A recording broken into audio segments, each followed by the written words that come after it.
ازيكم يا حبايبنا؟ عاملين ايه؟ يا رب تكونوا بخير. الحمد لله كويسين. هتعملي لنا ايه النهارده؟ بصوا في الاول كده ايوه هعمل لكم اهي استنى الاجنحه. واو. هنعملها بروست زي الطريقه اللي كنا لا عاملينها. مش عايز انا بروست، عايز كنتاكي. ما هي بروست هو كنتاكي. قولي لنا خطوه بخطوه لو سمحت. بصوا بقى كله عمال يقول لي قولي لنا بتعملها ازاي، قولي لنا بتعملها ازاي خطوه بخطوه لو سمحت. بصي لي هنا ومقرمشه كده ازاي اهو. بصوا انا اول حاجه بفرك مكعبين مرقه كده في الميه. الميه دي قد ايه؟ ده لتر ميه بالظبط. طبعا كل واحد بقى تبع الكميه الاجنحه اللي بيجيبها. ممكن حد يجيب يعني نص كيلو يعملهم، ممكن حد يجيب 3 كيلو يعملهم. يعني اهم حاجه الاجنحه تغطس فيه. لازم تبقى الميه مغطسانه فيها عشان تتشرب بقى وتتنقع فتره كده. بصوا انا حاطه مرقه الدجاج طبعا بيبقى فيها ملح، فانا هحط يعني ايه يعتبر نص معلقه ملح كده.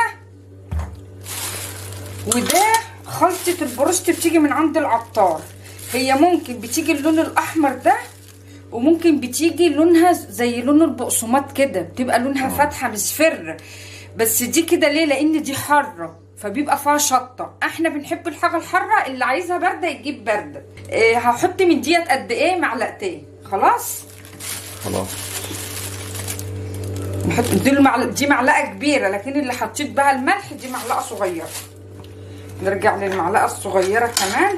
احط برضو ايه شويه بابريكا، دي بتخلي اللون بتاعها جميل. حطينا ملح، نحط برضو يعني نص معلقه فلفل اسمر. طبعا اي لحوم معروف فلفل اسمر. بصوا بقى بيتحط برضو توم بودر وبصل بودر، بس انا بصراحه ما عنديش. بس ده مش هيغير في طعمها ولا حاجه، بس هي عارفين بتخلي المذاق اعلى. يعني اللي عنده يحط برضو شويه توم بودر وبصل بودر. بس بصراحه عندي خلصانه المره دي. هنا بقى يتحط دق توم ويتحط توم عادي. توم عادي؟ لا بص لما بتبقى الحاجه بودر بتبقى احسن وتشربها كويس. انا عايزه بقى الخلطه دي كلها اقلبها كده، عشان عايزه ايه الملح لوحدها عايزه تحمل. الملح والتوابل كلها عايزاها ايه تدوب خالص في الميه.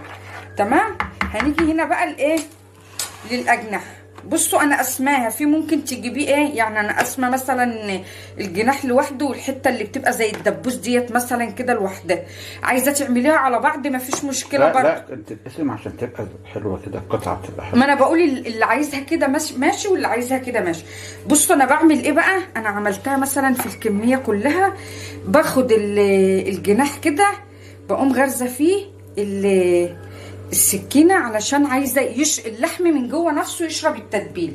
انا عملتها سبت بس 2 معاكم كده، قلت عشان اوريها لكم اهو. شوفوا بصوا بقى كده بتبقى مفتوحه ازاي. كل ده بقى من جوه يشرب التتبيله، الجلد ما يكونش عازل عن ان اللحم يشرب التتبيل. تمام. هنزل بقى بالكميه دي كلها. دي طبعا مغسولين ومنقوعين بجنزبيل وملح وليمون كله تمام، مفيش فيها اي ريحه زفاره، مفيش فيها اي حاجه. ونغطس كده كله ده في الميه اللي احنا عاملينها اهو. شايفين يا ولاد غطسانه خالص اهي. دي بقى هتقعد ايه عايزه تقعديها يوم في التلاجة يومين في التلاجة.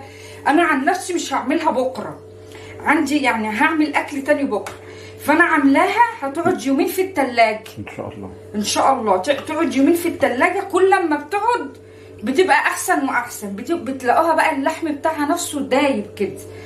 فانا هحطها ونكمل لكم باذن الله بقيتها بقى يعني بكره او بعده تبع اليوم اللي هنعملها فيه نكمل لكم. وجينا لكم كده، لا مش تاني يوم، بعدها بيومين. هي تتعمل تاني يوم، التتبيله بتقعد اصلا يوم، بس انا بما ان كان عندي اكل هي قعدت في التلاجة يومين فبتبقى احسن واحسن يعني. خلاص هي طلعتها من التلاجة اهو. هتتحط في ايه بقى الكفر بتاعها؟ دول ربع كيلو دقيق او يعني 2 كوبايتين دقيق. عندي بقى بقسماط بتاع فيجيتار بجيبه سايب كده من عند العطار. بيبقى انا عارفين اكياس الفيجيتار الصغيره بتكون يعني انا دايما بجيبه سايب كده، بيبقى اوفر كتير. طبعا بتبقى جايه من التتبيله. انا هحطهم كلهم. اما بيفيض عندي من الكفر ده، يعني بصوا انا فايض عندي من مره قبل كده، هحطهم برضه. يعني دول كان برضه دقيق على فيجيتار من مره تانية قبل كده. اما بيتبقى عندي بعينه واحطه في التلاجة لمره تانية مثلا بعد كده اعمل فيه برضه عادي. تمام. اللي انا حاطاه بقى دلوقتي اللي هو الدقيق، بتبله بشويه فلفل اسمر، تمام، وشويه ملح وشويه بابريك. لو في عندك نشا حطي النشا، بيخليه يقرمش اكتر. وانا هعمله من غير نشا لان ما عنديش نشا، بس بيبقى برضو حلو. عايزه اقول لكم عملته قبل كده برضو من غير نشا، والله كان مقرمش وجميل. بصوا هقلب الخلطه بقى دي كلها مع بعض. انا بحب اعمل كميه، ولو اتبقت يعني بتفيد لمره تانية بعد كده. احنا حبيناها جدا الاجنحه بالطريقه دي. كده قلبنا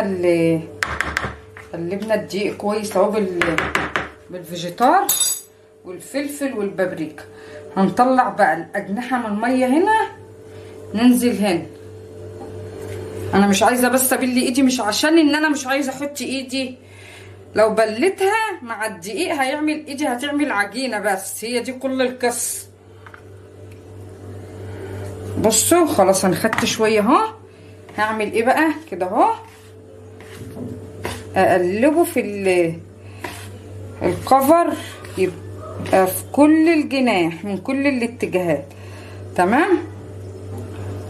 هعمل ايه بقى، هطلعه علشان بس ما لخبطش الاول، ما لخبطكوش معايا. هطلعه اهو، هعمل شويه وهقول لكم هعمل ايه تاني.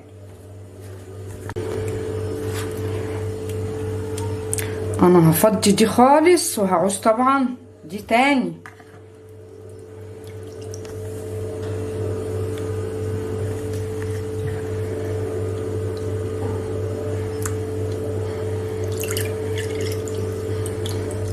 نقلب الشوية دول.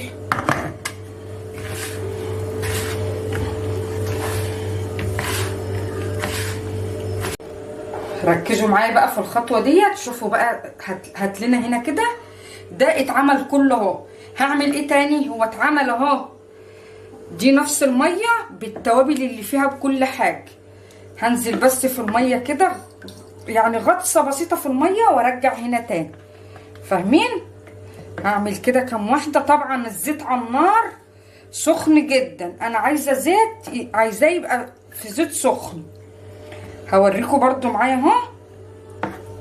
شوفوا ما بسيبهاش، يعني هي دي المية ساقعة اصلا لانها طالعة من التلاجة دلوقتي. انا عايزة الكفر يمسك فيه. شايفين؟ ارجع اعمل تاني الخطوة اللي عملتها قبل كده، بعيدها تاني. ليه بتعملها تاني؟ انا عايزة الكفر يبقى، فاهمين، بيخلي الكفر بيبقى سميك شوية، نفس اللي بتيجي جاهزة. شايفين؟ ونقلب بس كده. شوفوا ده مش جناح، عارفين الدبوس بتاع اللي هو بيبقى بتاع الجناح، بيبقى هو ده. شايفين التعريجة اللي فيه دي؟ هطلع بقى هنا واقول لكم برضو هنعمل بقى ايه. تعالوا اوريكم بقى الخطوة الجاية واكمل الباقي. هنا ده زيت سخن اهو، بسم الله، وزيت غزير اهي، بسم الله.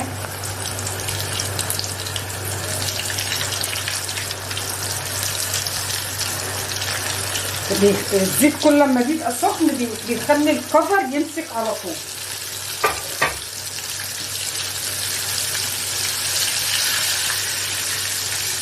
بصوا هي ايه، شوفوا ده كده الكفر مسك. ههدي النار بقى عشان يستوي.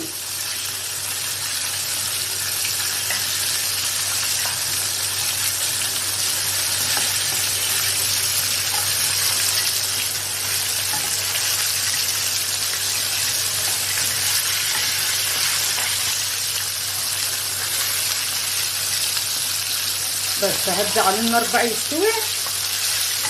تعالوا معايا بقى نكمل الباقي.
كده انا خلصت كله، عملت له كله الكفر. بس شوفوا في حاجه مهمه بقى عايزه اقول لكم عليها. شوفوا لازم كل واحده تكون جنب التانيه، يعني ما نحطش واحده فوق واحده. ليه؟ هيعمل عجين على بعض. تبقوا مفرجينه كده الكميه كلها، مفيش واحده فوق التانيه. يلا بينا نشوف اللي احنا حطيناه في الاول. يلا هنطلع اهو. اتعملت اهي. طبعا هي اتقلبت قلبه واحده بس. بصوا بطلع فين؟ بطلع على مصفى عشان اي زيوت فيها لازم تنزل، ما تفضلش عليها الزيوت اللي عليها هتطريها. شوف ورينا هنا كده، شايفين يا ولاد؟ مقرمشه خالص اهي. بصوا واضحه؟ مقرمشه خالص اهي. هنطلع الكميه في مصفى، ما ينفعش الزيت يفضل تحتيها، هيخليها طريه.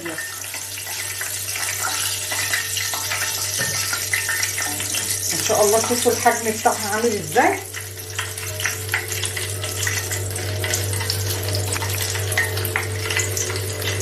هقول لكم الكميه ديت بقى بكام. شايفين؟ ما شاء الله. هخلص بقى وارجع لكم في الاخر. خلاص كده الدور اللي بيصفى بحطه هنا. هات لنا ده هنا بقى كده عشان نشوف اللي بيحصل هنا ده. شايفين يا ولاد؟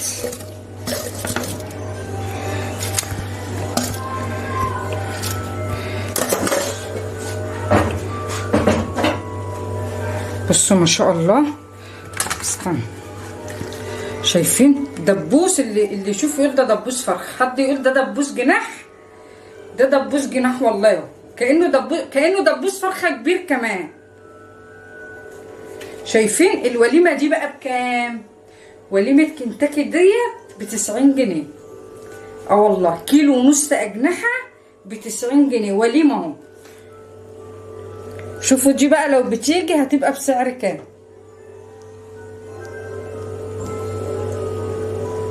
يلا، ودي وصفتنا النهارده، مقدمينها مع مكرونه وبطاطس وسلطه.